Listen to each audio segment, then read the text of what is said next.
Hi there. Some places will see significant disruptive snowfall next week, others will see very little snow. This video attempts to explain what we know and what we are less confident about with regards to the upcoming cold spell. Now, at the moment, we've got an area of high pressure sitting over the UK.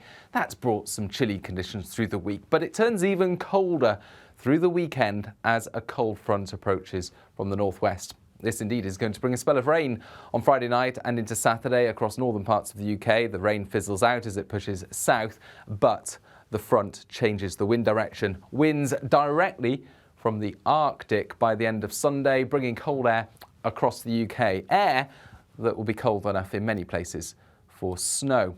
However, that snow initially will come in the form of showers. So this plays through Saturday night into Sunday, the distribution of those showers. Here's the cold front I mentioned, a weak band of rain that is moving south on Saturday night. But if we zoom in to Scotland and Northern Ireland, you can see those showers increasingly turning white.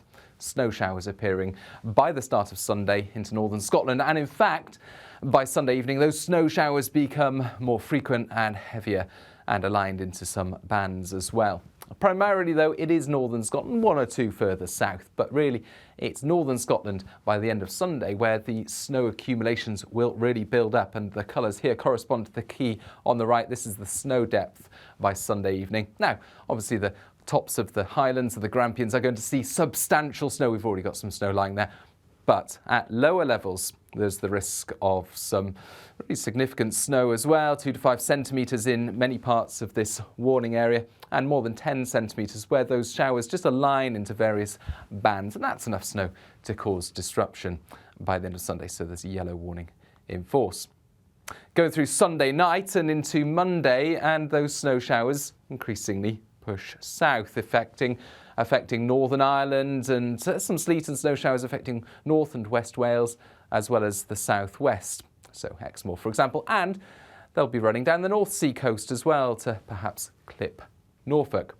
Really, these snow showers are coming through where areas are exposed to the northerly wind, and for a broad area inland on Monday, actually, we'll just see bright blue skies. It will be cold in the wind, particularly in the north, but in many places it's very little snow, as you can see on the snow depth map. By Monday evening, a bit of snow there for Snowdonia, some snow there for the Pennines, but increasingly significant snow accumulating for parts of Northern Ireland, particularly higher parts of Northern Ireland. Some higher routes could see 5 centimetres or so, and again that could cause disruption by the end of Monday. Even more substantial snow continuing to build up for northern Scotland. So Sunday and Monday, it's snow showers, and it's those areas that are exposed to the northerly wind that will increasingly see the snow building up. Many inland areas not seeing much at all. That is until we get to Tuesday, Wednesday and Thursday, and then start to introduce some weather fronts and areas of low pressure. In fact, we've got one area of low pressure over Scandinavia. That's what's driving the northerly wind.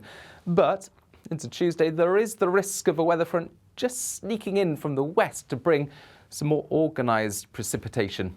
An area of rain and sleet around coastal areas, but snow inland. And this is the main risk area. Now, it's worth noting that not all computer models are showing this weather front. Some are, some aren't, but this just shows that the potential track running across southern Scotland would mean that for this area there is the risk, not the guarantee, but the risk of 5 to 10 centimetres of disruptive snow during Monday night and into Tuesday. So that's something that we're keeping a close eye on, and we'll let you know more about that in the next few days as the details become clearer.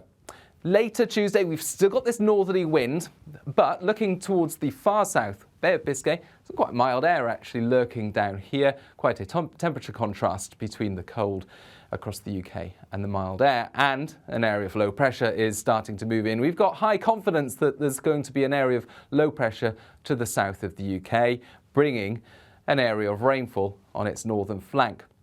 The uncertainty is about the precise track of that low Tuesday night and into Wednesday, and that is key.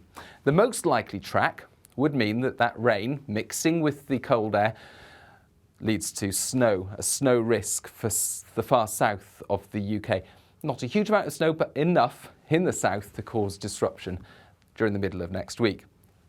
But there are alternative tracks for that low only small differences in the track of that low would lead to a big difference in the snow distribution, of course. One alternative track is that the low stays to the south. We see very little snow across southern parts of the UK.